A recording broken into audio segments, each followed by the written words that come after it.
Ako po si Miss Winnie at ito ang ating kwento. Mahal, puntahan mo na ako rito. Nagmamakaawa ako sa'yo. Natatakot ako sa mga naririnig ko eh. Natatakot ako baka kung ano mangyari sa ate ko. Naririnig? Bakit, ano ba nangyari dyan? Pinapagamot nila sa albularyo ang ate. Ang sabi nila kinukulam daw. Kulam? At sino naman nagsabi na kinukulam ang ate? Hindi ba't sinabi ko naman sa inyo na wag nang ituloy ang pagpapagamot dyan? Kasi wala naman nangyayari sa panggagamot ng matanda na yan eh. Yun naman ang sinabi ko sa kanila eh, pero mahal si ate. Sumusuka na siya ng maitim na dugo tapos amoy putik. Ang baho. Naaawa na ako sa kanya eh. Namimilipit siya sa sakit tapos tumitirik na ang mata niya. Paano nangyari yun? Akala ko ba ang finding sa ospital ay simpleng UTI lang? Yun nga eh, kaso pag uwi niya dito sa bahay bigla na lang siyang lumala. Kaya pinatawag na namin yung albularyo. Wala na kaming choice eh. Sige, relax ka lang dyan ha. Baka naman ikaw ang mapano. Hayaan mo, ayusin ko lang ang leave ko rito sa ospital at susunod na ako dyan. Baka may ibang sakit lang ang ate mo na di nakikita sa ospital. Hayaan mo, pag andyan ako, kukumbinsihin ko sila nanay na idala ulit sa ospital ang ate. Hindi mo naiintindihan, mahal. Ako, nakita ko mismo yung paghihirap niya. Naniniwala ako na kinulam talaga siya. Narinig ko, nakita ko. Minsan sinasaniban talaga siya ng mangkukulam. Nakakatakot. Ano ka ba? Hindi totoo ang kulam. Walang ganun. Niloloko lang kayo ng albularyong yan. Dapat kasi sinunod niyo yung sinabi ko na magpa-second opinion kayo sa ibang doktor at sa ibang ospital. Pero mas naniwala pa kayo dyan sa doktor kwak-kwak na yan. Huwag kang magsalita ng ganyan. Sabi ni nanay, ginawa naman nila. Halos lahat ng malalapit na ospital pinuntahan na nila. Pero ni isa sa kanila walang nakakita ng tunay na sakit ng ate ko. Kundi UTI, infection, or stress daw na kailangan lang ng pahinga. Puro ganyan ang sinasabi nila eh. Pero unti-unti nang humihina ang katawan niya. Titignan ko kung ano magagawa ko. Hintayin mo ako dyan, okay? Ang mabuting gawin mo ngayon, mahal, magdasal ka. Ipagdasal mo ang mabilis na paggaling ng ate mo. Oo na. Sinong nagbabantay sa ate mo? Dapat hindi siya naiiwan mag-isa ha. Baka kung anong pumasok sa isip niya. Kailangan niyang patuloy na may karamay sa pagsubok na kinakaharap niya. Puntahan mo na ang ate mo. Sa palagay mo makakatulong yun? Yes, para sa emotional strength niya. Malaking tulong yun. Hindi ko naman siya pwedeng puntahan ngayon kasi nandun pa yung matandang albularyo. Ha? Nandyan pa? Ano bang sinasabi ng albularyo na yan? Kulam nga daw. Meron daw naiinggit sa ate. Tapos, paano siya nang gagamot? Herbal? Hindi lang herbal, mahal. May ritual siyang ginagawa. Kahapon lang sinabi niyang kailangan ng alay para mabawi ang sumpa. Alay? Anong klaseng alay? Isang manok. Pinatay nila sa harap ni ate. Tapos yung dugo pinainom sa kanya. Sabi ng albularyo, kaya daw ginawa yun ay dahil kailangan daw isakripisyo ang dugo ng buhay na hayop para mailipat ang sumpa. Diyos ko, Laika. Hindi ba nila naiisip na delikado yan? Puro paniniwala lang ang basya nila eh. Hindi lang yun, mahal. May isa pang bahagi ng ritual. Pinag-alay din kami ng pinakabago at pinakamalinis na perang papel. Para saan daw yun? Ilalagay sa isang pulang sobre at ililibing sa isang madilim na lugar. Sinabi niya sa amin kung saan. Kailangan daw yon para kung makuha ng kung sino mang may kagagawa ng sumpa. Kapag daw hindi ito natanggap, mas lalala ang kalagayan ni ate. Malito. Huwag kayong basta maniniwala. Hindi natin pwedeng hayaang gawing eksperimento ang buhay ng ate mo sa mga ganyang ritual. Mamaya pinaiperahan lang kayo ng albularyo na yan eh. Mahal, teka lang ha. Tinatawag ako ng asawa ni ate. Baka kailangan nila ako doon. Tatawag na lang ulit ako mamaya ha. Sige. Ingat ka dyan ha. Susunod na ako kagad dyan. Sige, salamat. Pinatay na ni Laika ang tawag. Isang buntong hininga ang kanyang pinakawalan bago marahang lumakad papunta sa kwarto kung saan ginagamot ang kanyang kapatid. Habang papalapit siya sa pinto, sumagi sa isip niya kung paano nagsimula ang lahat. 3 linggo na ang nakalilipas mula nang unang makaramdam ng sakit ang kanyang ate. Nung una inakala nilang simpleng trangkaso lang, pananakit ng katawan, lagnat at matinding panghihina. Pero sa paglipas ng mga araw, nagsimulang lumala ang kanyang kondisyon. Hindi siya makatulog sa gabi, madalas siyang nagigising at humihingal na pawis na pawis. Isang gabi naabutan ni Laika ang kanyang kapatid na nakaupo sa gilid ng kama, nakatulala sa kawalan at nanginginig ang mga labi. Nang tanungin niya kung anong problema, sinabi nito na may nakatingin sa kanya. Mula noon nagsimula na siyang makakita ng mga bagay na hindi dapat nakikita. Sinubukan nilang dalhin siya sa ospital at ayon sa doktor, wala naman malalang sakit, simpleng UTI lang daw. Inirekomenda ang mga gamot at pahinga, ngunit sa halip na gumaling, lalo lang lumala ang kapatid niya. Nagsimula siyang sumuka ng maitim na likido at minsan may amoy itong parang bulok na putik. Namayat siya ng husto sa loob lamang ng ilang araw at ang kanyang balat ay tila umitim, naging tila tuyot na para bang unti-unti siyang nawawalan ng buhay. At ngayong gabi, ito na ang pinakamasahol, hindi na ito makausap ng maayos, hindi na rin nakakakilala. Nang ipatawag ang albularyo, napansin ni Laika na nakangiti ang kanyang ate. Hindi isang normal na ngiti. Parang may kung anong kahulugan yun, pero hindi malaman ni Laika kung ano. Sa kanyang paglapit sa pinto, unti-unting bumigat ang kanyang dibdib, lalo pat naririnig niya ang malalakas na sigawan sa loob ng kwarto. Huminga siya ng malalim bago marahang itinulak ang pinto. Agad na naamoy niya ang sinusunog na dahon ng albularyo. Sa loob ng kwarto, nakahiga ang kanyang ate sa kama. Hindi na siya mukhang tao. Ang kanyang balat ay manilaw-nilaw at halos butot balat na. Ang mga mata niya ay nakadilat ng malaki, nakatitig sa kawalan. Para itong manika, walang kaluluwa, walang buhay. Ngunit ang pinakatatakutan ni Laika ay ang tunog na lumalabas mula sa bibig ng kanyang ate. Malaki, mabigat at parang galing sa hukay. Hindi yun ang boses ng kanyang kapatid.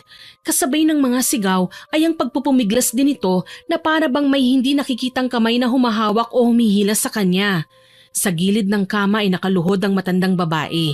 May hawak na pulang tela na may nakatiklop na parang papel sa loob. Ang kanyang mga mata ay nakapikit at marahang inuusal ang isang dasal sa wikang hindi maunawaan ni Laika.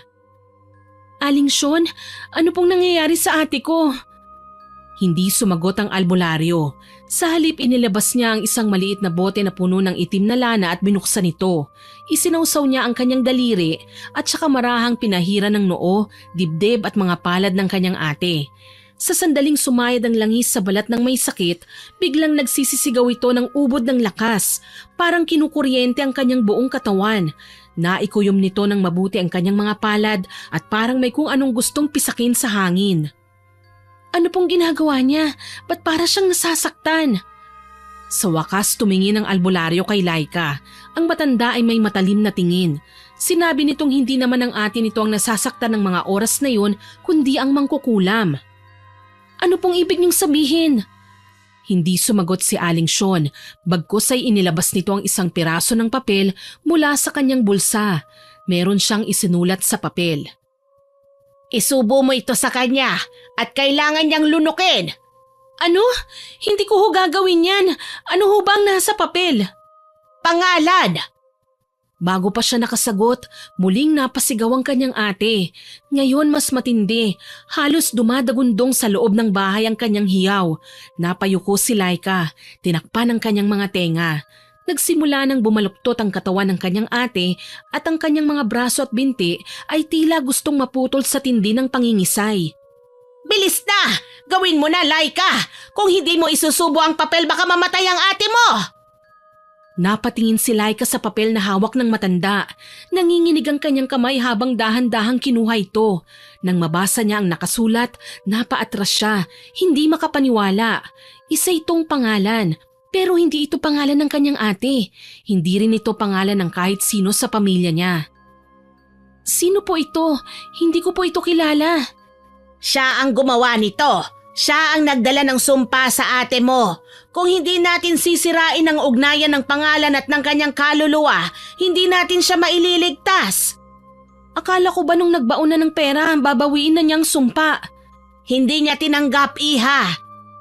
Muling nag-ingay ang kanyang ate, ngunit sa pagkakataong ito, hindi lang basta sigaw, isa na itong nakakakilabot na halakhak. Hindi ito boses ng kanyang kapatid, isang malalim at basag na tawang lumabas mula sa kanyang bibig. Parang dalawang tao ang tumatawa ng sabay, nagpupumiglas siya at kahit mahina ang kanyang katawan, tila may kakaibang lakas na umaalipin sa kanya. Diyos ko! Gawin mo na! Isubo mo na sa kanya bago mahuli ang lahat! Napapikit si Laika saglit at buong tapang na isinubo ang papel sa bibig ng kanyang ate. Sinubukan nitong iluwayon pero mahigpit na hinawakan ng matanda ang kanyang panga at idiniin ito pababa hanggang tuluyang lumunok ang kanyang kapatid. Pagkatapos ng ilang segundo, huminto ang kanyang ate. Tumahimik ito, nakapikit at panay ang malalim na paghinga. Tapos na po ba? Ngunit hindi sumagot ang albularyo. Nakatingin lang ito sa kanyang ate, naghihintay. Pagkaraan ng ilang sandali, bumukas ang mga mata ng kapatid ngunit sa pagkakataong yun, wala nang puti ang natitira sa mga mata nito. Itim na ang kabuuan at muli isang malakas na halakhak ang pumuno sa kwarto. Napaatras si Laika at maging ang iba pang taong nasa loob ng silid na yun. Hindi nila maalis ang tingin sa kanyang ate. Napasigaw si Laika nang bigla itong bumangon sa pagkakahiga. Pero hindi isang normal na pagbangon, parang isang manikang pinatayo na hindi man lang gumagalaw ang mga kamay at paa. Diyos ko! Ano ito? Hindi ito tama! Hindi pa man natatapos ang matanda sa pagsasalita, biglang pumaling ang ulo ng ate niya sa isang hindi natural na anggulo. Isang delikadong pihit na parang kayang baliin ang kanyang leeg. Sa kabila nito, patuloy pa rin siyang nakatawa. Mas malakas, mas malalim, mas hindi gawa ng tao. Biglang namatay ang ilaw sa kwarto at ang tanging naiwang liwanag ay ang nag-aapoy na sindi ng mga kandila. Agad na napansin ni Laika na kakaiba ang anino ng kanyang kapatid sa dingding.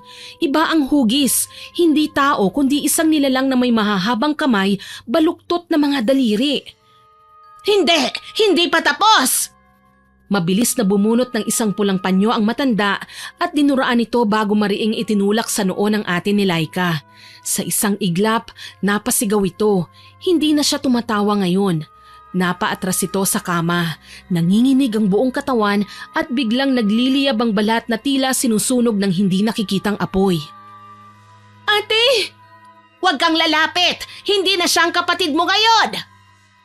Napatingin ang ate ni Laika sa matanda at sa isang iglap, sumambulat mula sa kanyang bibig ang isang matinis at nakakabinging halakhak. Ito ay halakhak na hindi pangkaraniwan. Parang maraming boses ang nagsasabay-sabay. Boses ng lalaki, babae, bata at matanda. Lahat nagbubuhol-buhol sa isang nakapanghihilakbot na tunog. Aling Sean, akala ko ba kulam lang ang dahilan kung bakit nagkasakit ang ate ko? Bakit ganyan? Bakit parang sinasapian siya ng mga demonyo? Hindi ko rin maintindihan, pero gagawin ko ang lahat, bumuti lang ang kalagayan ng ate mo. Hindi na nag-aksaya ng oras ang matanda.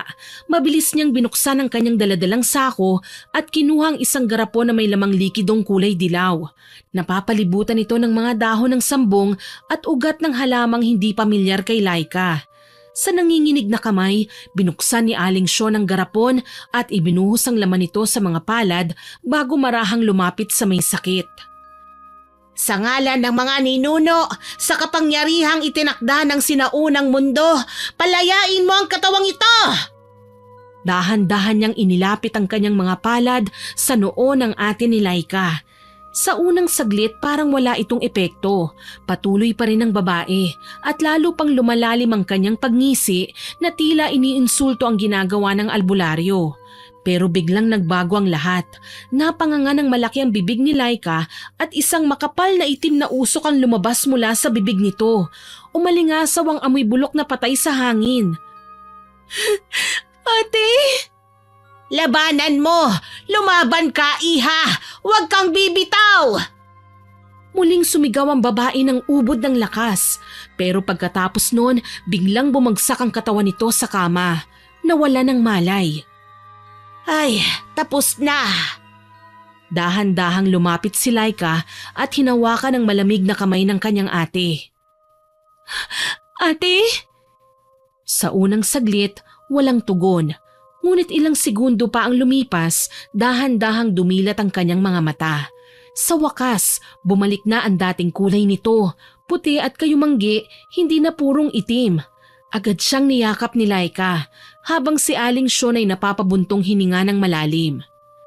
Huwag kayong magpapabaya, mahina pa siya at maaaring bumalik ang masamang espiritu ng kulam kung hindi siya mababantayan ng maayos. Babalik pa po ito? Akala ko po ba tapos na? Ang kulam ay parang lason sa dugo. Kahit naalis na natin ang epekto nito sa katawan ng ate mo, may natitirang bakas. Hanggat hindi natin nalalaman kung ano ang punot dulo kung bakit kinulam ang kapatid mo, maaaring ibalik nito ang kulam. Sino ba kasi yun? Hindi ko namang kilala ang pangalan na isinulat nyo. Hindi namin siya kakilala. Napalunok si Laika. Nagpalipat-lipat ang tingin nito sa kanyang kapatid at sa albularyo. Bibigyan ko na lang ng proteksyon ang ate mo, Iha. Heto, isang anting-anting. Ito ang magiging panangga ng ate mo laban sa sumpa. Ngunit tandaan mo, Laika, hindi ito pang matagalang lunas. Isa lamang itong panandaliang proteksyon upang hindi na siya muling mapasukan ng sumpa habang hinahanap natin ang tunay na may kagagawa nito. Parang mainit-init po ang bagay na ito. Oo, dahil may kaluluwang bawat agimat, Iha.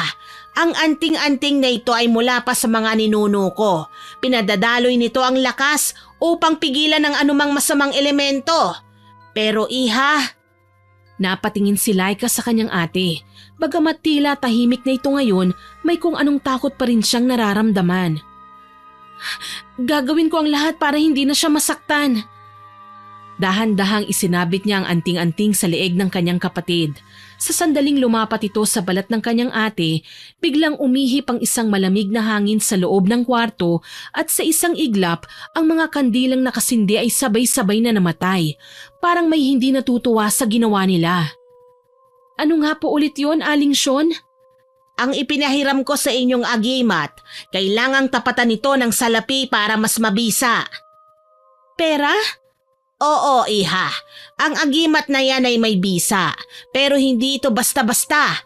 Kailangan itong tapatan ng alay upang manatili ang lakas nito.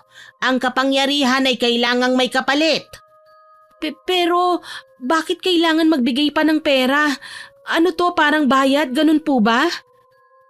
Lumapit si Aling Sean sa kanya. Hawak ang kanyang balikat at marahang hinaplos ito na para bang pinakakalma siya. Iha, ang mga ganitong klaseng proteksyon ay hindi basta-basta. Hindi ito simpleng bagay na isinusuot mo lang at tapos na. Ang espiritu ng anting-anting ay kailangang pakainin, palakasin, upang patuloy nitong protektahan ng ate mo. Kung hindi mo ito gagawin, maaaring humina ang agimat at bumalik ang sumpa. Magkano naman po? Hindi naman ako naglalagay ng presyo sa tulong na ibinibigay ko, Iha. Ngunit para manatiling malakas ang proteksyon, mas mainam kung makakapagbigay ka ng kahit 10,000 o higit pa. Hindi lang para sa agimat, kundi upang ipagpatuloy ko ang ritual para sa inyong pamilya. Napakuyom ng kamao si Laika. Hindi biro ang perang yon para sa kanila ha, lalo na't nagastos na nila ang halos lahat sa pagpapagamot ng kanyang ate sa ospital. Ngunit wala siyang magawa, wala siyang pagpipilian. Wala ho akong dalang ganyang kalaking pera ngayon eh. Hindi mo kailangan magmadali, Iha. Sa loob ng 3 araw, kailangan ko nang ipagpatuloy ang ritual. Kung hindi, maaaring bumalik ang masamang espiritu. Ihanda niyo ang pera sa 4 araw. Tumango na lamang si Laika. Wala siyang karapatang magreklamo dahil alam niyang para din naman yon sa kanyang kapatid. Naaawa na rin naman siya sa asawa ng kapatid niya dahil hirap na rin ito sa paghahanap ng pera. Ako na ang gagawa ng paraan. Matapos tiyakin na wala nang ibang dapat gawin, nagpaalam na si Aling Sean at umuwi. Iniwan niya ang mahigpit na bilin na bantayan ng mabuti ang kanyang ate at siguraduhing maihahanda ang hinihinging halaga sa loob ng 3 araw. Nang wala na ang matanda, muling sumulyap si Laika sa kanyang ate. Kahit mukhang payapa na ang kanyang ate, ramdam pa rin niya ang bigat ng nangyari. Alam niyang kailangan niyang humanap ng paraan upang makuha ang perang hinihingi ng matanda dahil kaligtasan ng kanyang ate ang nakataya. Kinabukasan nang magising siya, narinig niyang tumutunog ang kanyang cellphone. Nakarehistro doon ang pangalan ng nobyo niyang doktor na si Simon. Mahal, Kumusta? Ano nang kalagayan ng ate mo? kagigising ko lang mahal. Pero nang iwan ko sila kagabi, payapa naman siyang nakatulog. Mabuti naman kung ganon. Siya nga pala, ayos na yung leave ko. Inaayos ko na lang ang mga gamit ko at papunta na ako dyan. Darating ka ngayong araw? Oo, mahal. Magdala ka ng proteksyon mo ha. Meron ka bang tansong kwintas dyan o kahit na anong panangga sa mga masasamang nilalang? Baka kasi… Mahal, ano bang sinasabi mo? Simon, wag kang tatawa. Seryoso ako. Pasensya na, mahal ah. Pero alam mo naman na hindi ako naniniwala sa ganyan. Hindi ko kailangan ng anting-anting o kung anumang proteksyon. Ang mahalaga, madala ulit sa ospital ang ate mo. Kung ayaw mong maniwala, bahala ka. Pero sana kahit papano mag-ingat ka. Ibang pakiramdam ko. Totoo talaga na kinukulam ang ate. Kagabi nakakatakot na siya talaga. Parang ibang tao. Parang may sumasapi na demonyo. Demonyo? Akala ko ba mangkukulam lang? May pagkakaiba ba yun? Parehas lang naman silang masama at pinahihirapan nila ang ate ko. Alam mo, ang mabuti pa magdasal ka. Kung ano-ano na kinikwento mo eh. Ayos naman na si ate, kaya lang sabi ng manggagamot, hindi daw yun pang matagalan. Binigyan niya ito ng anting-anting, pero may problema eh. Anong problema? Kailangan bigyan ng pera ang albularyo. Ano? Bakit kailangan pa magbigay ng pera? Sabi ni Aling Sean, kailangan daw tapatan ng halaga ang bisa ng anting-anting. Kung hindi, mawawalan din ito ng bisa at baka bumalik ang masamang espiritu ng kulam sa katawan ni ate. Laika, hindi mo ba nakikita? Niloloko lang kayo ng matandang yan. Ngayon alam ko na pinayperahan lang kayo niyan. Ano yun? Agimat na kailangan bayaran para gumana? Hindi ba't parang kayo nahinala naman? Hindi ko rin alam, pero paano kung totoo? Paano kung bumalik ulit yung nangyari kay ate? Ayokong makitang magkaganon siya ulit. Natatakot ako. Ang gusto ko lang naman ngayon magtuloy-tuloy na yung katahimikan na naibigay ng agimat sa kanya kagabi para makabawi naman ang katawan niya. Alam kong natatakot ka, mahal. Pero mali eh. Mali na pinagkakakitaan nila ang takot nyo. Hintayin mo ako dyan ha. Dadalhin natin sa ospital si ate. Hindi yung ritual o anting-anting na yan ang sagot sa sakit niya. Hindi mo kasi nakikita kung anong nangyayari sa kanya eh. Kaya akala mo simpleng sakit lang, Simon. At katulad ko, sila nanay at yung asawa niya naniniwala rin sa albularyo. Ayaw na nilang dalhin sa ospital ang ate. Mas pinaniniwalaan na nila yung matanda kesa dun sa mga doktor. Diyos ko naman. Sige, Laika. Dadating ako dyan. Pero kapag dumating ako, makinig ka sa akin ha. Hindi tayo pwedeng sumunod na lang basta sa gusto ng albularyo. Pero nangako ako na ako ang gagawa ng paraan sa 10,000. 10,000, Laika? Ang mahal naman para lang sa isang anting-anting. Wala akong magagawa, Simon. At paano kung kahit ibigay mo ang pera, hindi pa rin siya gumaling? Paano kung isa lang itong paraan para patuloy kayong perahan? Hindi ba't ganito rin ang nangyari noon sa ibang kapitbahay nyo? Kumuha ng albularyo, nagbayad ng mahal, pero wala naman nangyari. Pero paano kung totoo nga? Paano kung totoo ang sinabi ni Aling Sean na babalik ang masamang kulam pag hindi natuloy ang ritual? Wala na kaming ibang pagpipilian. May pagpipilian kayo. At yun ang dalhin uli si ate sa ospital. Hindi ako papayag na basta-basta mo na lang ibigay ang perang hinihingi ng albularyo. Ay, hindi ko na alam ang gagawin ko. Hintayin mo ako, mahal. Huwag kang gagawa ng desisyon ng ikaw lang ha. Darating ako at aalamin natin kung ano talaga ang dapat gawin. Tumahimik na bumagsak ang luha ni Laika.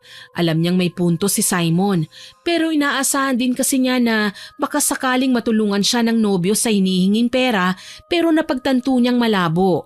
Lalo pa't magkaiba sila ng pananaw nito. Mahalaga ang kalagayan ng kanyang ate. Mula sa labas para siyang may narinig na bulong. Saglit siyang napatigil ngunit kaagad na ipinilig ang ulo at inisip na guni-guni lang.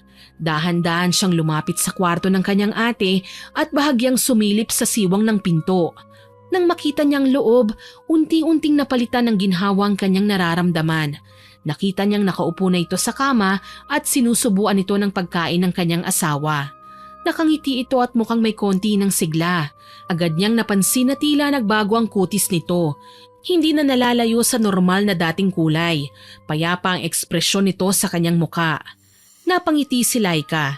Sa unang pagkakataon matapos ang maraming araw ng takot at pangamba, nakakita siya ng pag-asa. Ito ang pinakanais niya, ang makitang bumuti ang kalagayan ng kanyang ate. Sa sandaling yon, gusto niyang maniwala na tama ang ginawa nila. Nagumana na nga ang ginawa ni Aling Sean. Dahil sa tuwang nadarama, agad na inilabas ni Laika ang kanyang cellphone at tinawagan si Simon. Habang hinihintay ang sagot, hindi niya mapigilan ng mapangiti. Hello? O bakit? May problema na naman ba? Hindi ka maniniwala sa sasabihin ko. Mukhang gumana na nga ang ritual at ang anting-anting, mahal. Paano mo nasabi? Kakasilip ko lang kay ate. Nakaupo na siya kumakain at parang bumalik na yung sigla niya. Mukhang makaka-recover na siya. Sana magtuloy-tuloy na. Laika, sigurado ka bang maayos na siya? Oo, mahal. Kahit ako hindi makapaniwala eh. Pero kitang-kita ko. Ang mukha niya hindi na namumutla. Ang katawan niya hindi na nangingisay. At ang mga mata niya bumalik na sa normal. Ganun ba? O bakit hindi ka masaya? Ano ba naman, mahal? Ano? Hindi ka makapaniwala siguro na magaling ang albularyo si Aling Sean. Sana nga magtuloy-tuloy na yan at hindi lang panandalian. Ano bang ibig mong sabihin? May mga sakit na may tinatawag na temporary remission. Yung parang gumagaling pansamantala pero hindi ibig sabihin na tuluyan na siyang magaling. Baka may kailangan pa siyang gamutin sa loob ng katawan niya. Sinasabi mo bang scientific o medical explanation ang nangyayari at nagkataon lang na tila gumana ang ginawa ni Aling Sean? Exactly. Huwag kang magagalit sa akin ha. Opinyon ko lang yun, mahal. Pero Alam kong gusto mong maniwala na tapos na ang lahat. Pero pakiusap, huwag tayong maging kampante. Kailangan pa rin natin siyang ipatingin sa ospital. biglang nawala ang ngiti sa labi ni Laika. Hindi niya maintindihan ang nararamdaman niya ng mga oras na yon. Naiisip niyang tama naman ang kanyang nobyo na walang magpapakampante kung totoo naman nangyayari talaga ito sa mga pasyente. Napag-aralan din niya ang tungkol sa temporary remission. Ito ay isang medikal na termino na nangangahulugan ng pansamantalang paggaling o pagkawala ng mga sintomas ng isang sakit. Ngunit hindi nangangahulugan na tuluyan ng gumaling ang pasyente. Maaari itong mangyari sa ilang kondisyon kung saan bumubuti ang kalagayan ng isang tao sa loob ng isang tiyak na panahon, ngunit may posible na bumalik o lumala muli ang sakit. At ang pinakamalala, baka malapit nang mamatay ang pasyente. Hindi ako papayag. Doon pa rin ako kakapit sa kung anong alam kong ikabubuti ni ate. Kailangan kong paniwalaan ang albularyo para mas maging mabisa ang pagpapagaling niya. Pagkatapos ibaba ang tawag kay Simon, muling sumilip ang dalaga sa kwarto. Nakita niyang nakahiga na ito at nakapikit. Ang kanyang asawa ay nakaupo sa tabi, hawak ang kamay nito. Bakas sa mukha ng lalaki ang matinding pagod at puyat. Bumuntong hininga siya. Alam niyang hindi na siya pwedeng maghintay pa ng himala. Kung may pagkakataong gumaling ang kanyang ate, gagawin niya ang lahat upang hindi ito mauwi sa mas malalang sitwasyon. Isa pa'y ayaw niyang maabutan siya ni Simon na nagbibigay siya ng pera kay Aling Sean dahil tiyak na kukontrahin lang siya nito. Pero saan ako kukuha ng 10,000 piso? Napahawak siya sa kanyang noo, pinagpapawisan ng malamig. Hindi siya makahingi kay Simon dahil tiyak na hindi ito papayag at baka lalo lang silang magtalo. Hindi rin siya maaaring humingi ng tulong sa kanyang ina o sa asawa ng kanyang ate dahil pare-pareho silang salat na sa pera. Hindi naman niya pwedeng pakialaman ang savings nila ni Simon dahil para yun sa pinag-iipunan nilang kasal. Ayaw niyang malaman ng nobyo ang tungkol sa perang ibibigay niya sa manggagamot. Kailangan kong gumawa ng paraan. Habang nakatayo sa may pinto ng silid ng kanyang ate, may bigla siyang naalala. Tumayo siya at lumakad papunta sa aparador. Dahan-dahan niyang binuksan ang isang maliit na kahon. Sa loob nito ay may isang kwintas na may maliit na pendant.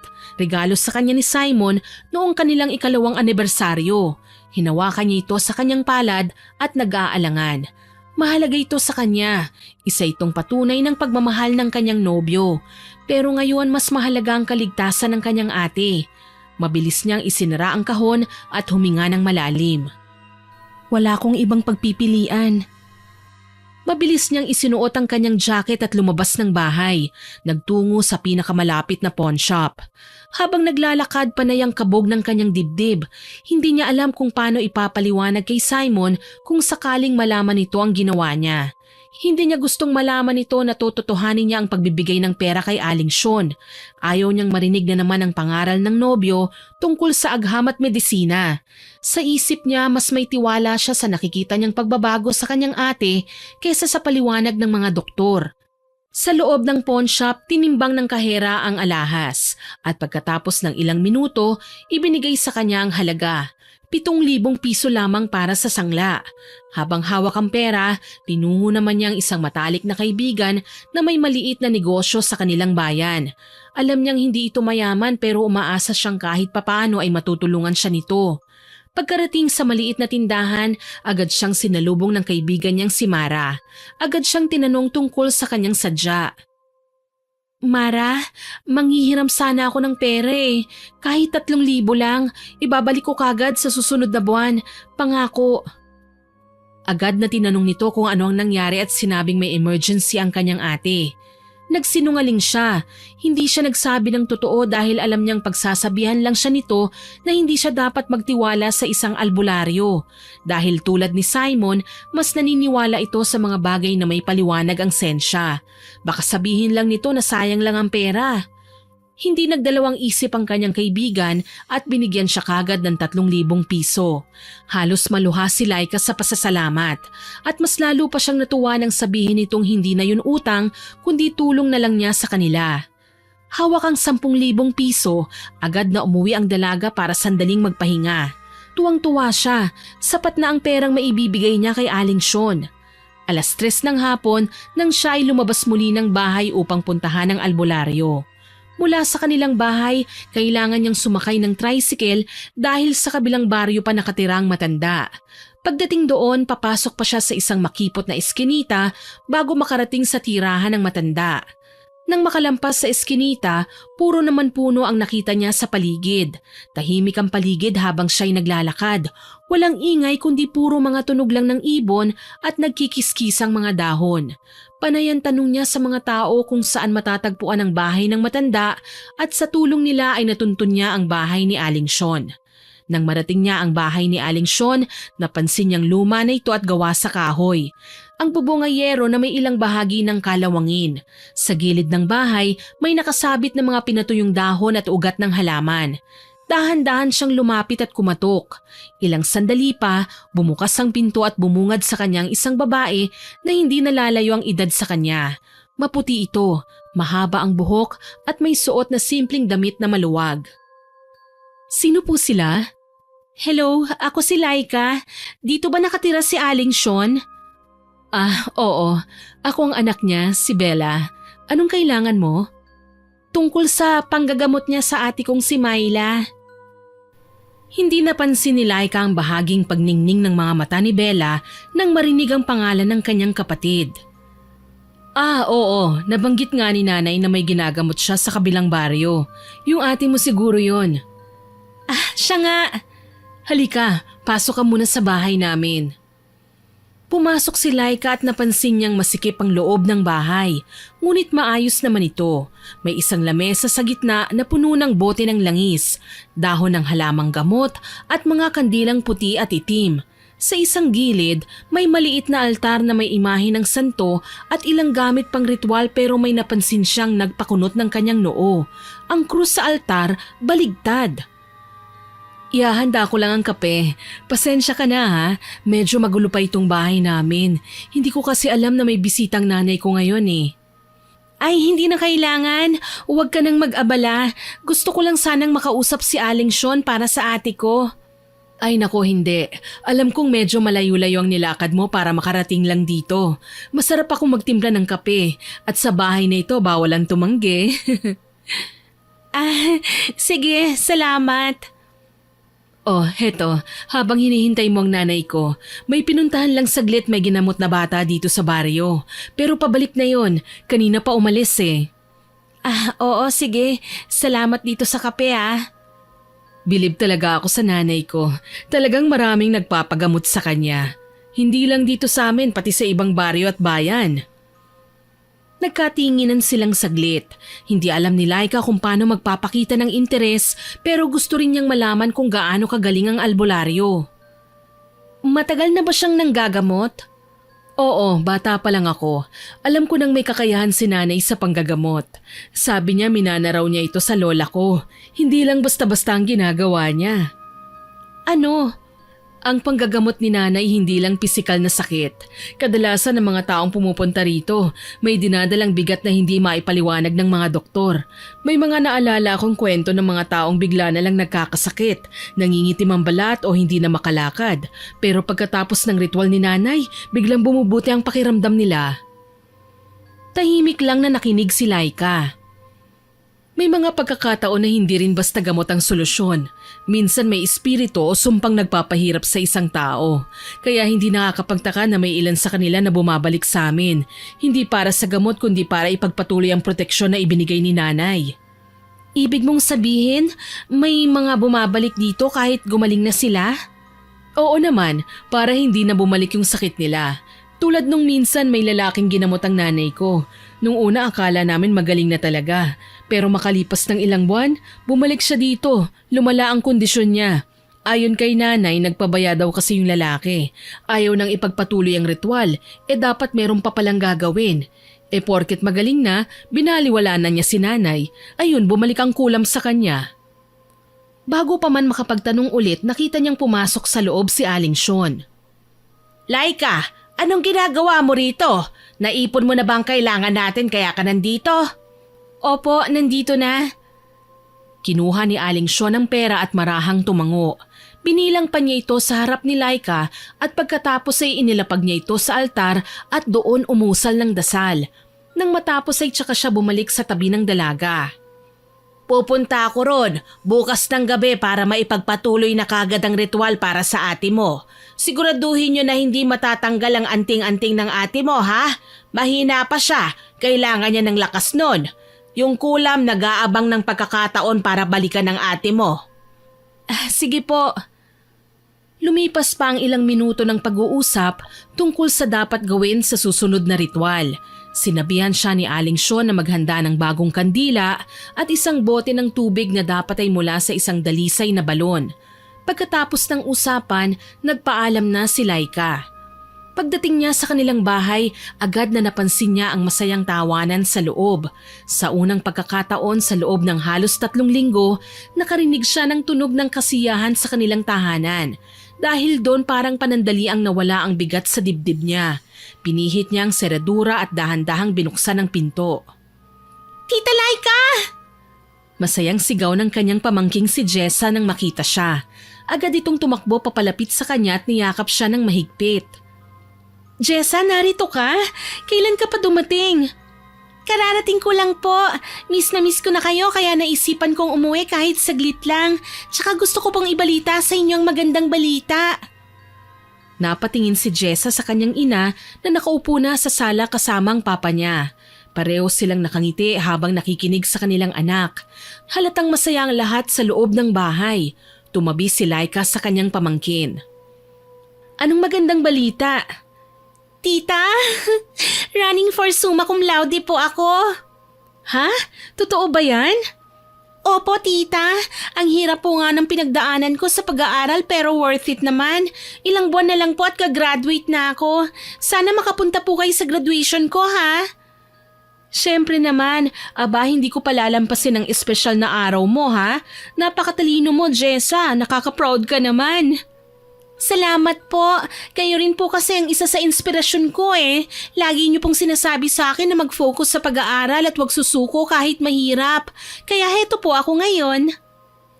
Niyakap ulit siya ni Jessa at hindi na napigilan ni Laika ang mapaluha ng bahagya.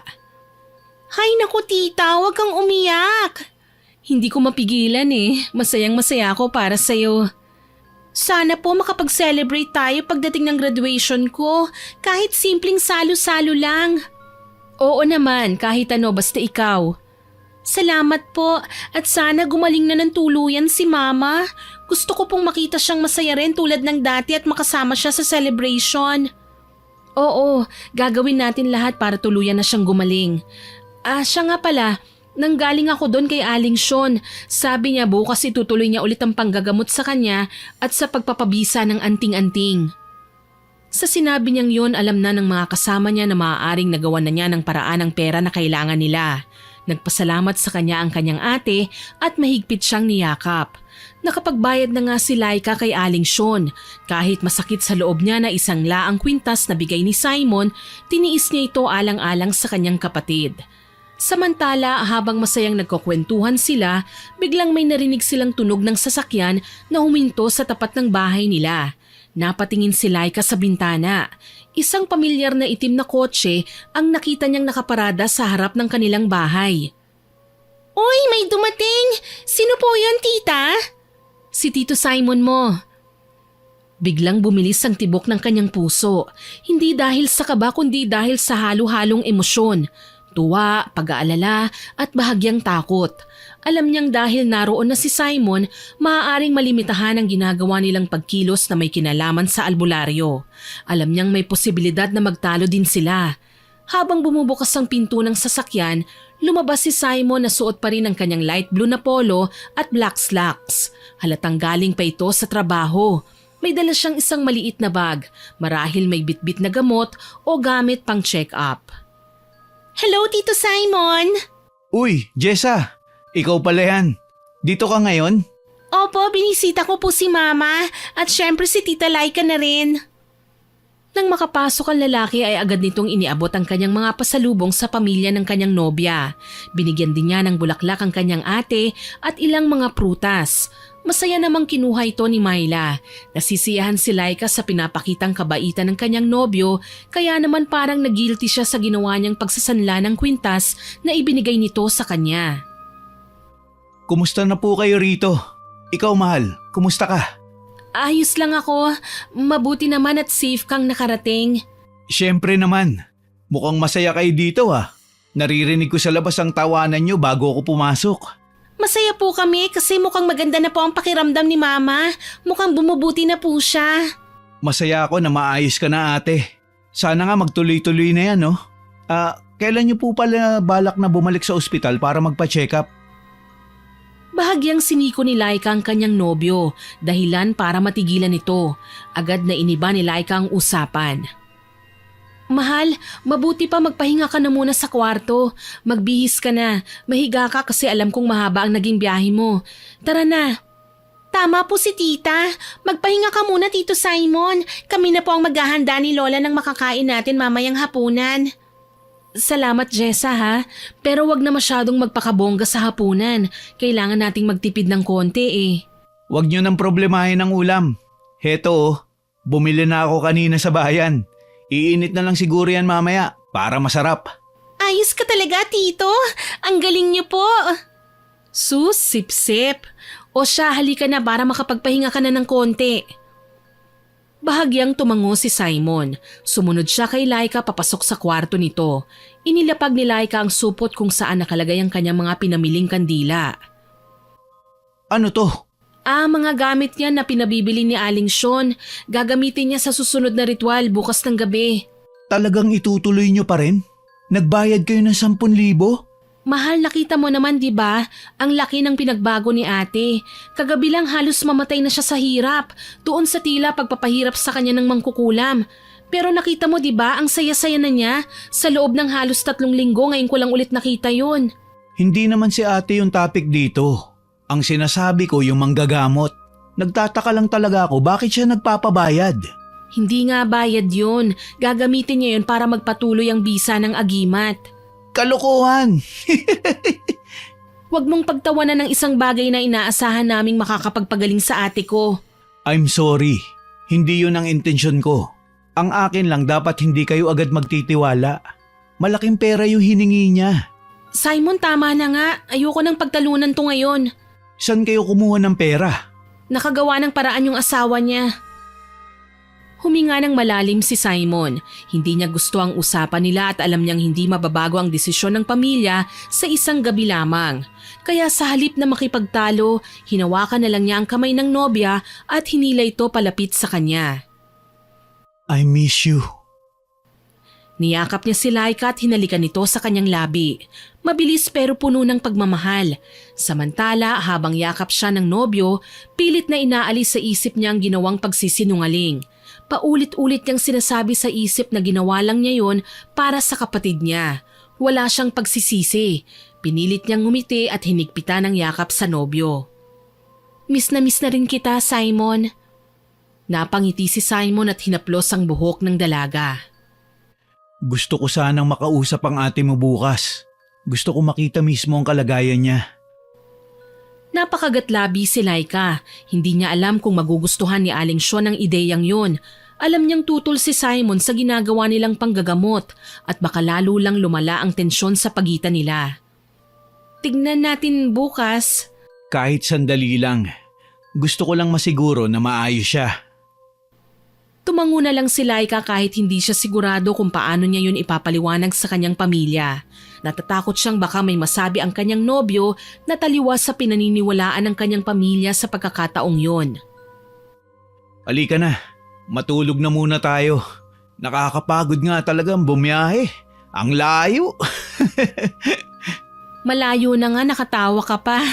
Kasi naman, para ako nag-road trip Pero okay lang, worth it naman. Pag ikaw ang pupuntahan. Naku ha, bolero ka na naman. Hindi totoo naman Pero teka, bakit parang hindi ka naman excited na makita ako? Excited kaya? Ano bang gusto mong gawin ko? Tumambling? Pwede rin. O kaya mag-helicopter ka. Anong helicopter? Yung parang… teka, bawal ba to dito? Huy, tumigil ka nga dyan, baka may makarinig sa'yo ha. Malapit naman na tayo ikasal Tumigil ka na, marinig tayo ni nanay. Di ibulong ko na lang sa'yo. Halika, lapit mo tenga mo. Ayoko nga, alam ko na yung mga binubulong mo. Bakit parang namumula ka? Namimiss mo ba? Hindi Sigurado ka? Kasi ako, namimiss na kita ng sobra Hinila siya ni Simon papalapit at bumulong sa tenga niya. Ngunit imbis na seryosong pabulong, hinalikan nito ng bahagya ang gilid ng kanyang tenga. Simon! Loko ka talaga! Sabi mo kasi excited kang makita mo ko. So dapat all in na yung excitement. Siraulo ka talaga, matulog ka na nga. Siya, matutulog na ako. Akala ko lang makakahelikap.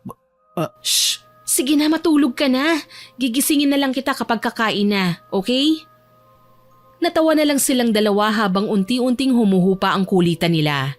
Pumikit si Simon at inayos ang kanyang higa sa kama. Habang nakapikit ang nobyo, hindi maiwasan ni Laika na titigan ito. Bigla siyang kinabahan at na-guilty. Biglang bumalik sa isip niya ang mga kasinungalingang sinabi niya at ang kwintas na isinangla niya. Napapikit siya at bumulong ng salitang sorry. Pagkalipas ng ilang sandali, lumabas na siya ng silid at tumulong sa kusina. Kinabukasan ay maagang nagising si Simon, pero mas maagang nagising ang kanyang nobya. Wala ito sa kanyang tabi. May naririnig na siyang tulo ng gripo sa kabilang silid, kaya lumabas siya at hinanap si Laika. Pero wala ito sa sala. Tumanaw siya sa labas. Tahimik pa. Halos 5:00 na ng madaling araw, pero sa lugar na yon ibang-ibang takbo at galaw ng mga tao. May mga nakita na siyang mga lalaki na may hila-hilang kalabaw papunta sa bukid. Pero yung kilos nila hindi tulad sa kinalakihan niyang lungsod. Natutuwa siyang pagmasdan ng mga ito. Maging ang mga babae ay nagsisimula ng magtipon-tipon sa kabilang kalsada. May mga hawak na kape at nagkukwentuhan. Iba talaga ang buhay dito sa probinsya. Parang ang gaan lang ng buhay nila.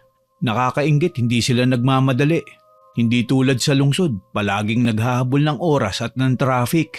Ay, nako. Oh, mahal, gising ka na pala? Good morning.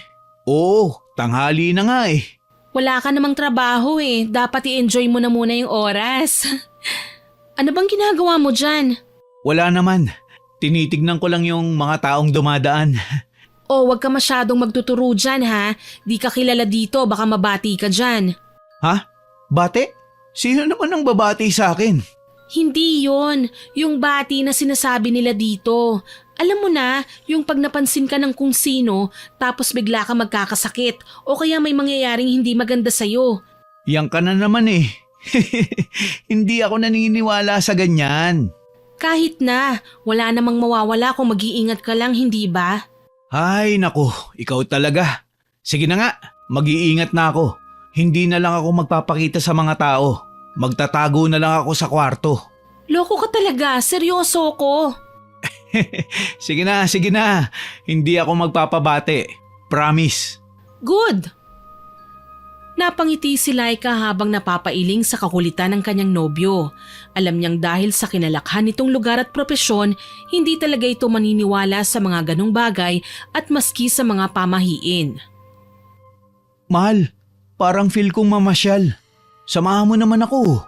Naku, sayang naman. Kailangan ko pang asikasuhin si ate. Nakahanda na yung paligo niya eh. Ganun ba? Ayos lang, walang problema, mahal. Pero magpapaalam na ako sa'yo ah. Maglalakad-lakad lang ako dyan sa labas. Sige, ikaw ang bahala. Ay, pero wait. Isuot mo muna ito. Ano naman yan?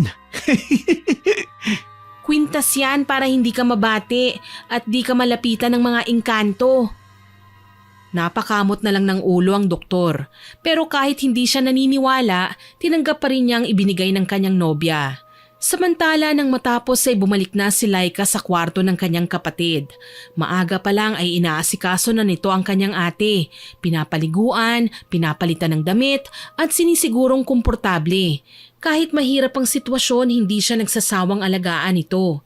Para sa kanya, ito ang pinakamaliit na bagay na kaya niyang gawin para sa kanyang nag-iisang kapatid.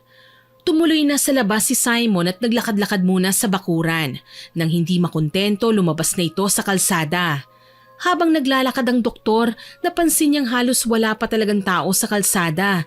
Meron siyang nakikitang mga matatanda, pero ang mga yun ay nasa loob pa ng kanilang mga bahay at bakuran, abala sa kanilang iba't ibang mga gawain.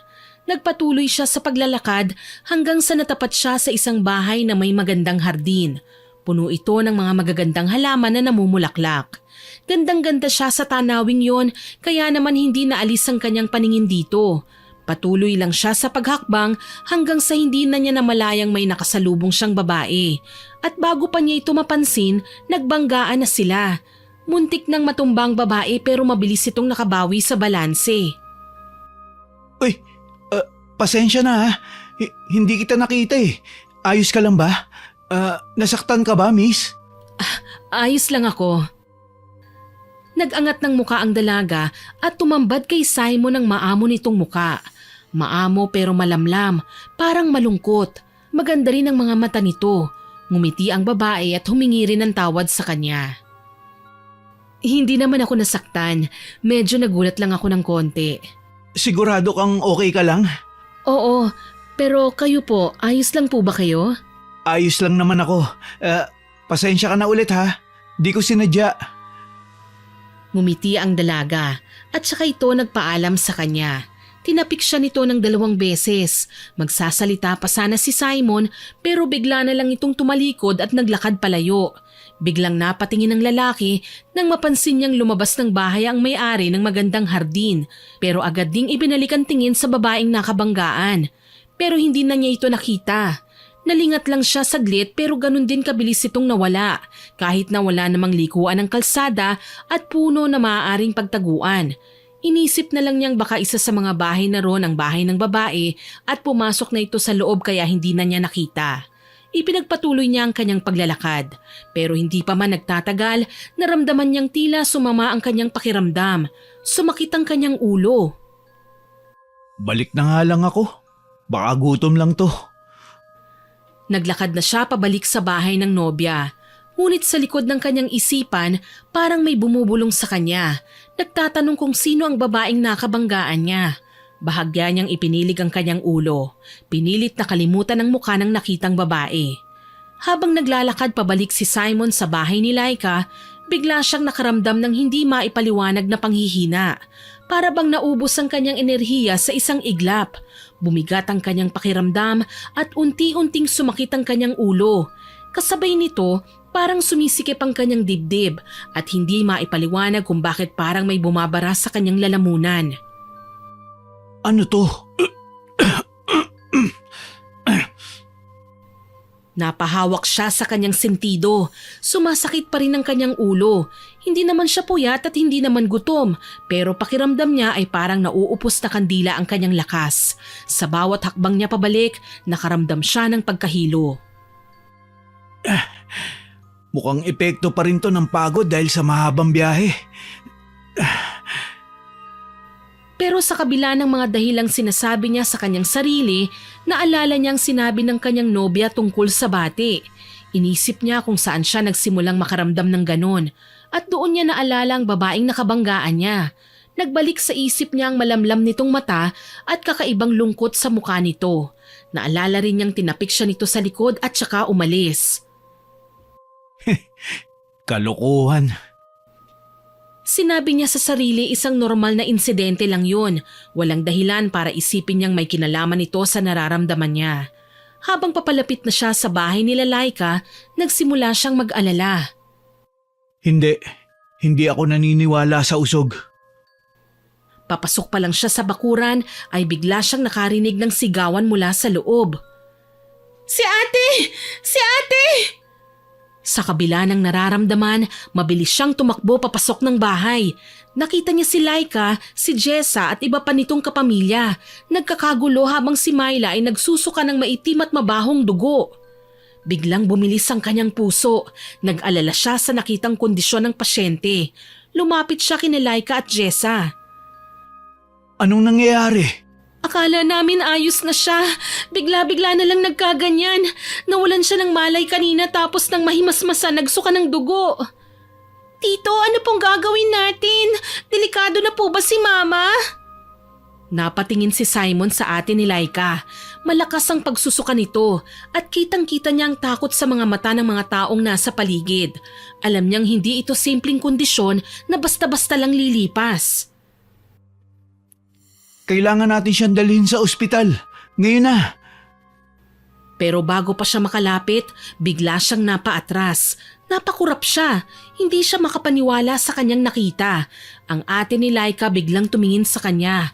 Matatalim ang titig nito at galit na galit. Sumigaw ito at sinabing wala siyang karapatang makialam.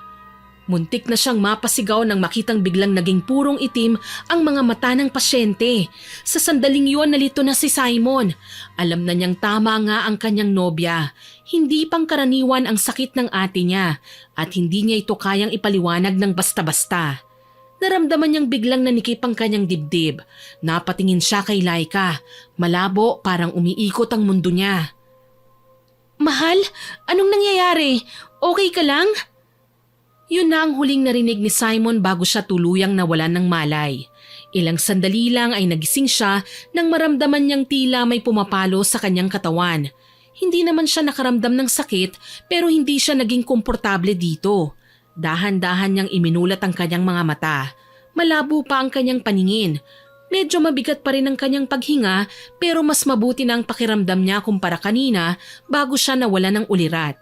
Patuloy pa rin paulit-ulit ang pagpalo sa kanya. Hindi ito masakit pero buong katawan niya pinapalo. Narinig niya ang tinig ni Laika. Mahal, gising ka na. Salamat naman. Pinag-alala mo ako. Gusto niyang sumagot pero parang natutuyo ang kanyang lalamunan. Napakurap siya. Tsaka lang niya napansin na dahon ng malunggay ang ipinapalo sa buo niyang katawan. Laika, ano to? Anong ginagawa mo? Ginagamot ka. Ginagamot? Bakit? Ano bang nangyari? Dahan-dahan niyang itinaas ang kanyang kamay. May nakita siyang nakasingit na dinikdik na bawang sa pagitan ng kanyang mga daliri. Huminga ng malalim si Laika, halatang nabawasan ng kaba pero hindi pa rin nawawala ang pag-aalala sa kanyang muka. Nausog ka, kaya ka biglang nanghina. Buti na lang at naagapan kita bago pa lumalayan. Nausog? Bakit naman ako mauusog? Hindi ba binigyan mo naman ako ng sinasabi mong pangontra? Baka hindi tumalab eh. Kamusta na ba ang pakiramdam mo? Kanina nung nawalan ka ng malay, nung hinawakan ko ang tenga mo malambot tsaka malamig. Pinagpapawisan ka rin. Senyalis yun ng bati o usog. Ano ba kasing nangyari sa'yo? May lumapit ba sa'yo? May bumati o tumapik? Medyo mas okay na ako. Pero, Laika, bakit mo ako pinapalo ng malunggay? At anong ginagawa mo sa kamay ko? Mabilis siyang tinapunan ng matalim na tingin ni Laika. Tila hindi natuwa sa pagtatanong niya.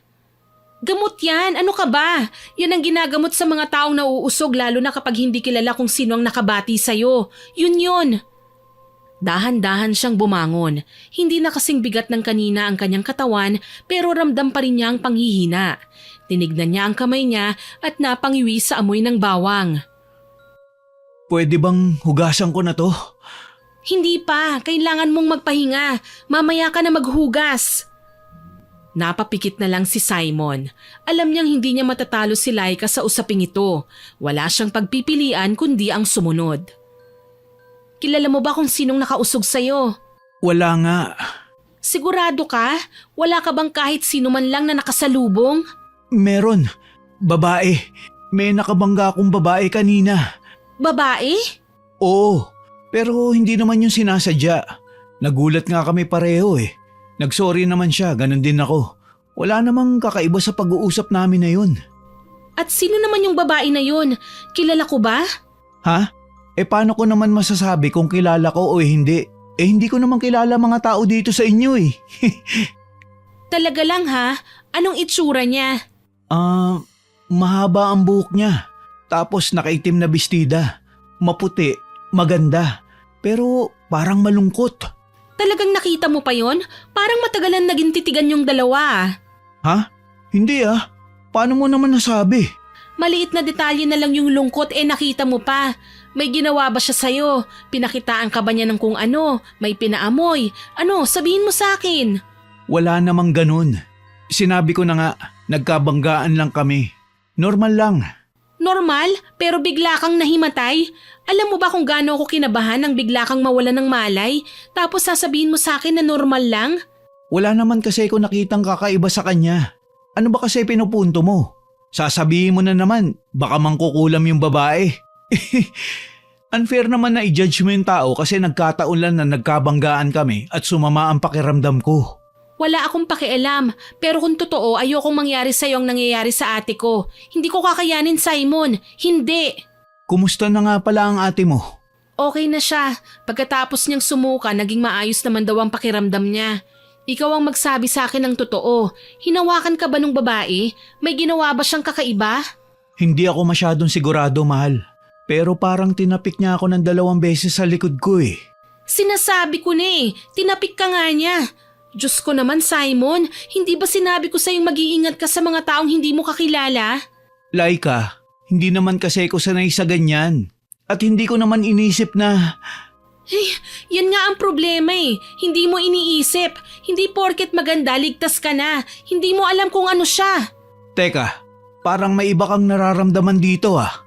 Nagsiselos ka ba? Parang nagsiselos ka eh. Nagsiselos? Simon, seryoso ka ba? Nanghihina ka, nawalan ng malay tapos ang iniisip mo nagsiselos ako? Kasi galit na galit ka na eh. Hindi ito biro Okay. Seryoso na. Pasensya ka na. Alam kong nag-alala ka. Salamat ha. Hintayin mo nang umepekto yung mga gamot. Sige na, magpahinga ka. Dadalhan na lang kita ng pagkain mo rito sa kwarto. Wag na. Doon na lang ako sa kusina kakain. Kaya ko na. Sure ka ha? Oo nga. Ang bigat mo kasi. 3 kaming nagbuhat sa'yo para maipahiga ka dito sa kama. Nakakaya naman. Pero salamat ha. Ang sweet nun, mahal. Sweet. Halika na nga. Mabilis na lumipas ang maghapon. Sa kabila ng takot at pag-aalala, laking pasasalamat ng pamilya na bukod sa pagsusuka at paninigaw ni Myla kaninang umaga, hindi na ito naulit. Kahit papano nakahinga sila ng maluwag.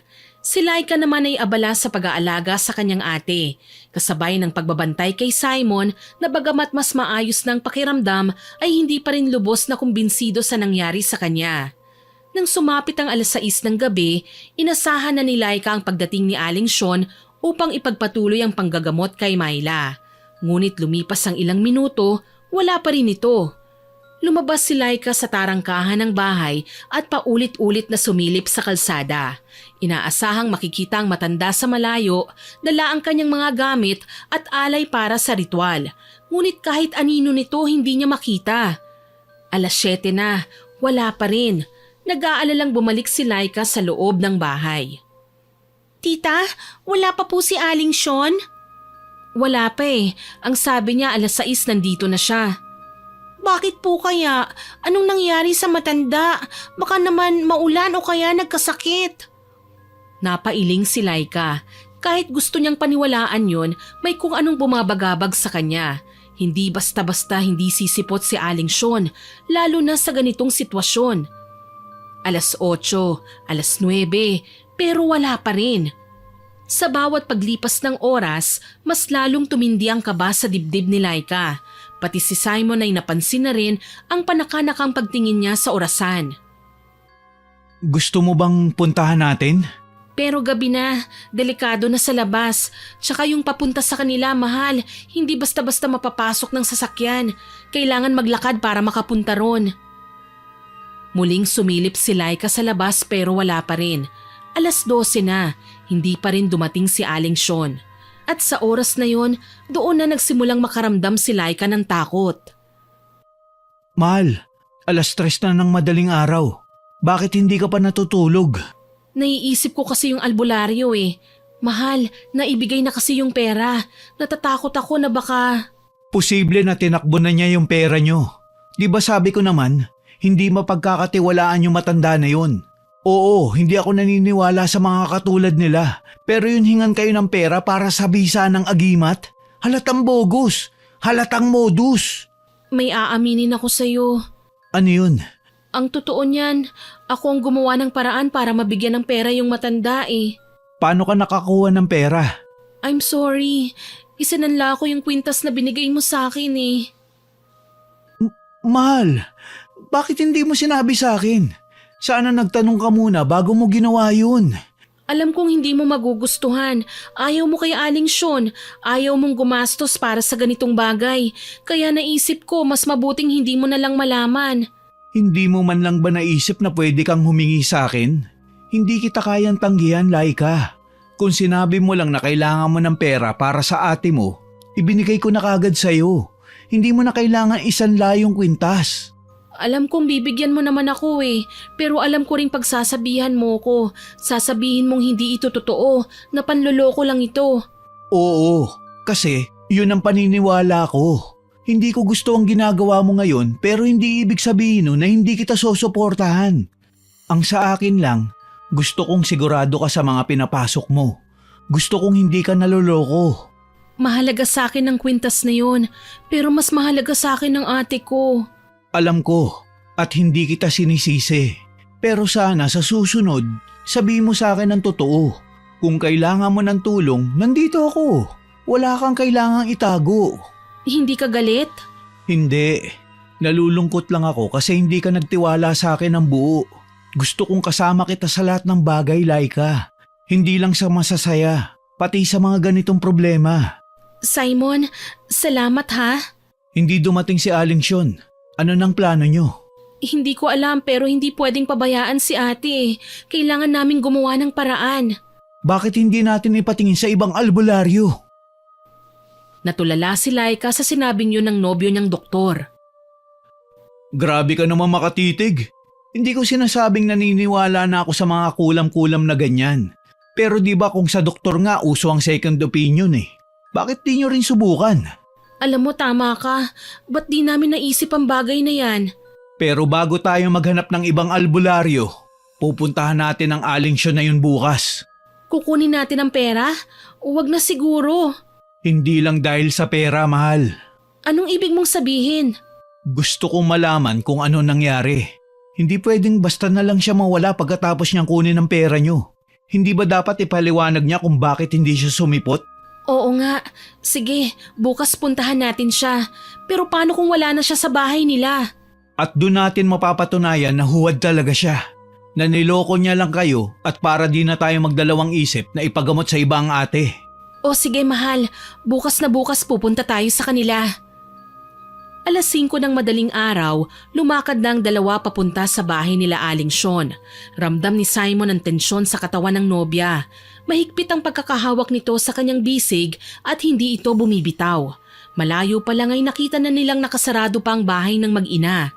Medyo madilim-dilim pa ang paligid. Nag-aagaw pa lang ang liwanag at dilim. Bago pa sila makalapit sa mismong pintuan, narinig nilang nag-uusap ang mag-ina sa loob. Magsasalita na sana si Laika upang tawagin si Aling Sean, ngunit agad siyang sinenyasan ni Simon na tumahimik. Napakunot ang kanyang noo, ngunit sinunod niya ito. Dahan-dahan silang lumapit at pumwesto sa gilid ng bahay. Narinig nila ng malinaw ang usapan ng dalawang babae sa loob, si Aling Sean at ang kanyang anak na si Bella. Mga utu-utu sila. Ang dali nilang maniwala. Mga bopols. Sinabi ko naman sa'yo anak, hindi ba? Ang mga taong wala ng pag-asa, kakapit maski patalim ang mga yan. Hindi yan mag-iisip. Tignan mo, ilang beses ko silang hinihinga ng pera pero bigay pa rin sila ng bigay. O di ba nga, nagiging maginhawa naman yung pasyente dahil sa mahik ako. Mahika? Hindi nila alam, inaalis mo lang ang kulang pansamantala kaya nakaka-recover yung hayop na babaeng yon. Napanganga si Laika nang marinig ang katagang yun mula kay Bella. Sumilip si Simon sa loob nang makitang may maliit na siwang sa dingding. Nakita niya ang dalawang tao. Nakatalikod sa kanya ang matanda pero yung mas bata nakaharap sa kanya. Nakilala niya ang babae. Ito yung nabangga niya nang naglalakad siya sa kalsada at nausog siya.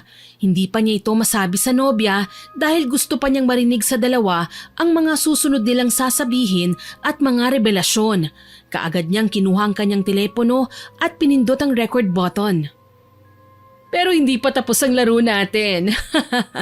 Inay, siguradong pupuntahan ka nila dito dahil dun sa pera na kinuha mo. Madali namang gawa ng palusot yan anak. Kunwari may sakit ako. Ganun lang yon. Basta wag mo na munang bibigyan ng sakit si Myla para hindi sila maghabol. Kailangan nilang maniwala na may bisa yung agimat. Oo, inay. Pero gusto ko na talaga siyang patayin.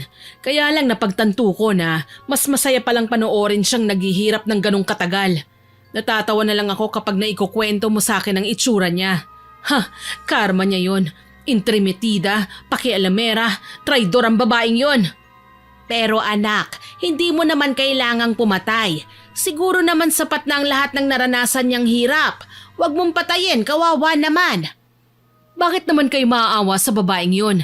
Dahil sa kanya, nawalan ako ng trabaho. Dahil din sa kanya, napahiya ako sa harap ng mga kasamahan ko.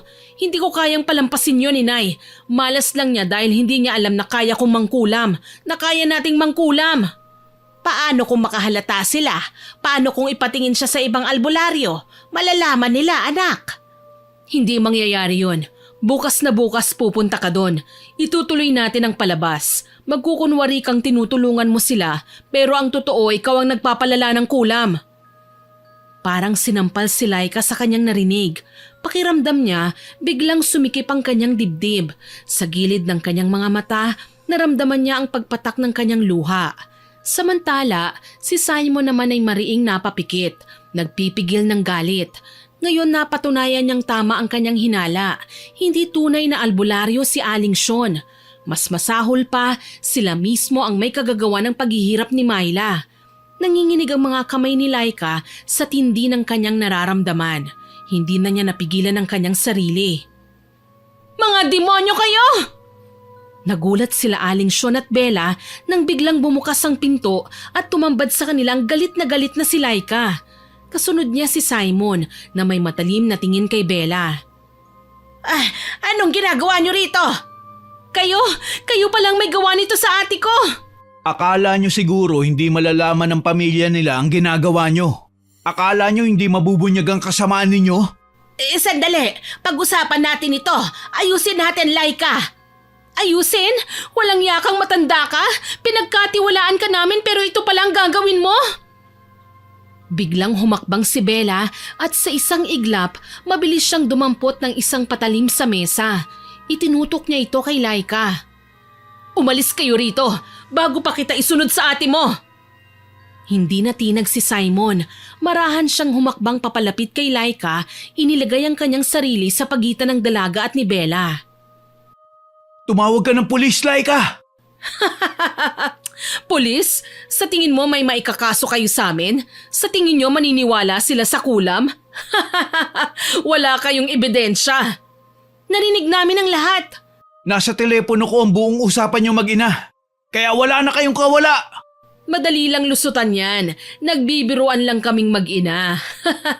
Pero kayo, wala kayong takas. Kakasuhan namin kayo ng trespassing. Nakahanda ba kayo? Kung saktan ko kayo dito mismo sa loob ng bahay ko, walang nakakita sa inyo na nandito kayo. Naglakad papasok sa silid si Bella at nang lumabas ay nakita nilang may hawak na itong 2 manika sa kamay. Alam mo bang hawak na rin kita, Laika? Madali ko na lang magagawa ang gusto ko sa'yo dahil yung kulam na ipasok ko na sa katawan mo nung uminom ka ng kape na inihain ko sa'yo. Walang iya ka? Wala kang konsensya? At hindi lang yon, alam mo ba kung kanino itong isang manika? Nanlaki ang mata ni Laika nang makitang sumulyap ng maladkit si Bella kay Simon. Hindi, huwag mong sabihing. Siya nga yung babae, mahal. Siya yung babaeng tumapik sa akin. Ikaw pala? Sabi mo maganda, tignan mo nga mabuti ang itsura niyan, mahal. Iniinsulto mo ba ako? Nagsimula siyang bumulong. Sa simula mahina lang, pero palakas yun ng palakas. Hindi nila maintindihan ang sinasabi niya, pero sa bawat salitang inuusal ng dalaga, ang hangin ay lumalakas gayong sarado naman ang mga bintana at hindi rin naman malakas ang hangin sa labas. Nagsimulang gumalaw ang mga kurtina. Tumingala si Simon at nakatingin sa kisame. Napansin niyang may anino sa itaas, anino na hindi nila pagmamay-ari. Napalunok si Laika. Natakot siya ng sobra pero alam niyang hindi sila pwedeng maging mahina sa pagkakataong yon. Kailangan nilang lumaban para sa kanilang buhay at kaligtasan. Nagpatuloy ang malakas na hangin sa loob ng bahay at para itong maliit na ipo-ipo na umiikot sa kanilang apat. Mahal, hindi natin kaya to. Tama ka. Demonyo ang kalaban natin. Umalis na tayo! Pero bago pa man sila makahakbang, narinig nilang tumawa ng malakas ang babae. Kasabay nito ay ang pagbagsak ng isang silya maski wala namang gumagalaw dito. Nang lingunin nila si Bella, nakapikit pa rin ito at hawak ang mga manika. Patuloy na bumubulong sa hindi maintindihang wika. Sinubukang humakbang ni Laika pero hindi siya makagalaw. Nagbago ang anyo ng babae. Pinipigilan ito ni Aling Sean pero tila naging bingi na ang dalaga sa kanyang pagnanais na masakta ng magnobyo. Naging magulo ang buhok nito, ang kanyang balat ay naging maputla at ang ilalim ng kanyang mga mata nangingitim at parang humuhumpak ang kanyang pisngi. Napalunok si Simon sa nakita niya. Mahal, hindi ako makagalaw. Ako rin. Ano nangyayari? Biglang iminulat ng mangkukulam ang kanyang mga mata. Nakita nilang purong itim ito. Matalim kung tumingin, hindi na ito mukhang tao. Natatakot na ba kayo? Wala pa ito. Mas marami pa akong kayang gawin. Itinaas ni Bella ang isang manika sa ere at mabilis na tinusok niya ito ng isang matulis na karayom. Napasigaw si Simon. Ah! Mahal, anong nangyari? Ang sakit! Para may tumutusok sa dibdib ko! Aray! Tama na! Tama na! Itigil mo na itong kasamaan mo! Pero hindi siya pinakinggan ni Bella. Sa halip lalo pang lumapit ang babae. Nakita niyang unti-unti nang nawawala ang kulay sa mukha ni Simon. Simon! Simon, please! Mahal, kaya mo yan! Labanan mo! Gusto mo bang ikaw rin? Anak, tama na yan. Hindi ito ang tamang oras para magsagawa ng ganyang klaseng ritual. Delikado! Wala akong pakialam. Tatapusin ko na ang mga pakialamerong ito. Bago pa muling makakilos si Bella laban sa dalawa, biglang nagkaingay sa labas ng bahay ng mag-ina. Ilang kababaryo nila ang nakarinig ng sigawan at tensyon na nangyayari. Mabilis na kumalat ito sa baryo. Matagal na pala nilang sinusubaybayan ng mag-ina at may hinala na silang may hindi ginagawang maganda ang mga ito. Hindi lang nila matsyempohan. Pero sa pagkakataong yon, nakita nila si Bella at ang nakakatakot nitong anyo. Ang mga tao ay may mga hawak na sandata, mga patalim at pamalo. Pumasok sila at agad na hinuli si Aling Sean. Agad na nagpanik si Bella nang makita ang mga taong sumugod sa kanila. Unti-unti siyang napaatras at nabitawan ng 2 manika. Sa isang mabilis na galaw, lumapit ang ilang kalalakihan at pinigilan ng dalaga bago pa ito makatakbo. Pumalag siya, nagwala, pilit na kumakawala sa mahigpit na hawak ng mga lalaking dumakip sa kanya. Wala kayong alam! Hindi nyo naiintindihan! Bitiwan niyo ako! Si Aling Sean naman ay panay ang hagulgol at hindi na makapagsalita. Nanginginig siya habang inaalalayan siyang palabas ng kanilang bahay. Alam niyang sukol na sila sa kanilang mga kababaryo at hindi magandang pangyayari yon para sa kanilang mag-ina. Samantala, nakaramdam naman ng ginhawa ang dalawa nang biglang matigil ang ginagawang ritual ni Bella. Nang makakilos na si Simon, agad niyang hinawakan ang kamay ni Laika at inalalayan ito. Mahal, tapos na ba? Oo, tapos na. Ligtas na tayo. Sa gitna ng sigawan at kaguluhan, napansin ni Laika ang isang manika na nakatabi sa baligtad na krus. Dahan-dahan siyang lumapit at pinulot ito. Hindi niya maintindihan kung bakit, pero sa sandaling mahawakan niya ito, parang may malamig na pakiramdam na gumapang sa kanyang kamay. Ate! Hinawakan niya ito ng mahigpit. Alam niyang ito ang ginamit ni Bella upang pahirapan si Myla. Dadalhin natin ito, baka makatulong sa pagpapagaling ni ate. Tama. Baka sakaling mawala na ang epekto ng kulam sa kanya. Lumabas na sila ng bahay kasunod ang mga lalaki at babae sa baryo. Galit na galit ang mga ito sa mag-ina. Dinala nila ito sa barangay at doon naghintay ng paglilitis. Nagpaalam ng magnobyo dahil para sa kanila, mas mahalaga na makauwi sila at masigurong nasa maayos na kalagayan na ang kanyang ate. Habang papalayo sina Simon at Laika, narinig nila ang malakas na sigaw ni Bella. Hindi pa tayo tapos! Babawi ako! Pero hindi na lumingon pa si Simon. Para sa kanila tapos na ang laban na yon. Pagkarating nila sa bahay nila Laika ay agad silang sinalubong ng mga kapitbahay at ibinalitang itinakbo sa ospital si Myla. Parang nabingi si Laika sa narinig. Biglang nanlumo ang kanyang katawan. Hindi pwedeng mawala si ate. Pupunta tayo sa ospital. Magpakatatag ka lang. Mabilis na pinaandar ni Simon ang sasakyan at nagtungo sila sa ospital. Balisang-balisa si Laika at hindi halos makahinga sa matinding pag-aalala. Pagdating nila roon, nakita nila si Jessa na umiiyak sa tabi ng kama ng ina. Nakayakap ito ng mahigpit kay Myla na nakasaksak ang kung ano-anong tubo sa katawan. Tita, si Mama! Ipagdasal natin ang mama mo. Malapit nang matapos ang problema natin, Iha. Gagaling na ang mama mo. Opo, tita. Kailangan niyang gumaling. Nag-aaral pa ako. Gusto kong makita niya akong graduate. Mangyayari yan. Magtiwala lang tayo sa Diyos. Natakot ako kanina. Akala namin mawawala na si Mama. Hindi mangyayari yon. Hindi ko hahayaan. Magtiwala ka, gagaling na si ate. Salamat po, tita. Ate, nandito lang ako. Hindi ka namin pababayaan. Makalipas ang halos 24 oras, lumabas ang test ni Myla. Doon nila nalaman na may colon cancer ang babae. Parang pinagsakluban ng langit at lupa ang buong pamilya. Hindi kulam, kundi may totoo siyang sakit. Napaupo si Laika at hindi alam kung paano tatanggapin ang katotohanan.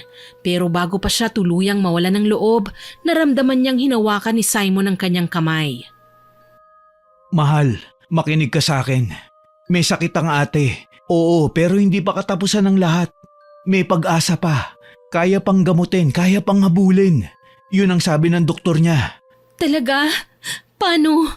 Huwag na kayong mag-alala sa gastos. Pumayag kayong ipalipat natin sa ospital na pinagtatrabahuhan ko ang ate at personal ko siyang aalagaan. Hindi ko siya pababayaan. Magagaling ang mga doktor namin dun. At may mga kaibigan akong dalubhasa para sa ganyang sakit. Sa mga sumunod na linggo, personal na binantayan at inalagaan ni Simon si Myla. Sinigurado niyang maayos ang lahat na gagawing treatment sa pasyente. Sa tulong ng mga espesyalista, chemotherapy at matinding dasal, unti-unting bumuti ang kalagayan ni Myla. At nang dumating ang araw ng graduation ni Jessa, sa harap ng maraming tao, habang nakasakay sa wheelchair si Myla, siya mismo ang nagsabit ng medalya ng kanyang anak para sa karangalan nito na nakamit. ang pagiging summa cum laude. Ito ang pinakamasaya at pinaka-espesyal na araw ng kanilang pamilya. Naiyak si Jessa dahil ang presensya ng kanyang ina ang pinakamahalagang regalong natanggap niya. Samantala, wala nang balita tungkol kina Bella at Aling Sean. Ang huling narinig nila ay napalayas na ang mag-ina sa baryo at marahil ay nagpakalayo-layo na. Habang nagpapagaling si Myla sa ospital, naghanap din ng tulong sina Laika at Simon sa isang kilalang albularyo sa ibang bayan. Doon nila nalaman ang buong katotohanan. Totoo ngang may halong kulam ang sakit ni Myla. Pinahirapan ito, hindi lamang ng sakit ng katawan, kundi pati ng masamang enerhiya mula sa sumpa. Sinabi ng albularyo na pinagtakpan ng kulam ang tunay nitong karamdaman. Dahil dito, hindi agad nalapatan ng tamang lunas si Myla. Kaya lumala ito nang hindi nila namamalayan. Binigyan niya ito ng anting-anting, libre at walang bayad. Sa tulong naman ni Simon na isang colorectal surgeon, nabigyan si Myla ng tamang paggamot. Sumailalim ito sa operasyon at patuloy na inalagaan ang buong pamilya. Mabilis na lumipas ang panahon. Sa kabila ng lahat ng pagsubok, tuluyang gumaling si Myla. Hindi lang pisikal, kundi pati na rin ang sugat sa kanilang pamilya ay unti-unting naghilom. At sa araw na yon, natapos na rin ang lahat ng bangungot nila. At ang tanging natira lang ay ang pagmamahal, pag-asa at bagong simula para sa kanilang lahat. Sana po ay nagustuhan niyo ang aking kwento. Pero bago ko po tapusin ito, shoutout po muna tayo. Shoutout po kina Miss Roslyn Vicariato, Miss Nea Matias, Miss Kimberly Espanola, kay Madam Ami de Ocampo Tungkol, birthday po niya ngayong July 15. Happy birthday po ma'am! Kay Ma'am Nenita Lising, kay Jeneline Rodrigo at sa Alahids family, kay Ma'am Estela da Silva from Switzerland at sa mga anak niyang sina Robin, Paulo at Eliel, kay Sir Dennis Paliok, kay Ma'am Jessa Sobremonte at sa mga anak niyang sina Jessie, Sian, Andrea, AJ, Jason at Jefferson, kay Maricar Francisco, Miss G. Penascosas, kay Sir Mike James Tapak, Sir Henry Sarmiento, kay Ilocana Vlog ng Qatar na nag-comment po sa Matapobreng Kapitan Upload. Ang sabi po niya, walang sawa daw po siyang nakikinig sa Miss Winnie Channel at nakaka-addict daw po ang mga ina-upload natin. Salamat po ma'am. Kay Jerin Magbanwa at kay Jesfer ng Alpha Rusi Saloon, sa mga nagtatrabaho sa Jonel Brand Company na sina Virgilio Jr., Tintin, Ann Emily, Joyce and Jaya, hello po sa inyo dyan. Kay Ma'am Arlene Torquiza na lagi daw pong present sa tuwing may upload tayo. Kay Ronnie Lisa Carillo na nagbe-birthday po ngayong July 15, happy birthday po sa inyo. Shoutout din po sa Condes at Cabullos family from Batangas, kay Miss Jonamy Manderico from California, kay Prince Hendrix at sa anak niyang si Marjorie at Marjonel at sa asawa niyang si Cerilio Ruelan from Bulacan, kay Ma'am Jacqueline Sulayaw na nag-comment po sa Karma ng Mapang-aping Modelo Upload. Sabi po niya, dati siya lang daw po ang nakikinig sa atin dahil ayaw talaga ng asawa niya. Ngayon daw po ay nakikinig na at siya pa ang nagkakwento ng story. Nako, salamat po sa inyo at sa suporta. Kay Ma'am Michelle Obenque na nagsabing the best daw po lagi ang mga story natin. Salamat po ma'am. Kay Jennifer Samar at sa Dimsum Panda from Tanay Rizal, kay Rosemary Bangloy at sa Rumbawa at Bangloy family, sa regular listeners po natin na sina Ma'am Filipina Palsario, kay Daffodils, kay Darren Angel Kibalyo, and Nancy Makasakit from Tarlac City. Shoutout din po kay Ma'am Celia Tolentino, kay Ma'am Aisel Gregorio at kina Marcin Ezekiel Gregorio at Kimberly Ilaw. Pati na rin po kay Ice at Ate Sel Felicia na lagi daw pong nakaabang sa upload natin. Maraming salamat po sa lahat ng nakinig at nag-comment. Abangan po ninyo at makinig pa sa mga susunod kong upload ha. Muli po ako po si Miss Winnie na nagpapasalamat sa walang sawa niyong suporta at pakikinig. God bless po sa ating lahat.